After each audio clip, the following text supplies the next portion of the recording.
Welcome to the Learning Pines YouTube. We hope this video helps. You start by opening Capcut Pc and immediately importing the footage you will blur. Use 30 or 60 FPS clips for smooth results. Once the clip is on the timeline, make sure playback is set to full resolution preview only if your GPU can handle it.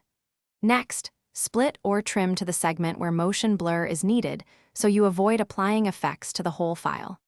This saves time and keeps render complexity low. Now duplicate the clip to a layer above and add the motion blur effect, Capcut's built-in motion blur, or a fast blur combined with directional transform works. Once added, keyframe the duplicated layer's opacity and position so the blurred layer aligns with moving subjects. Increase strength progressively and add more samples or frames if available to avoid banding.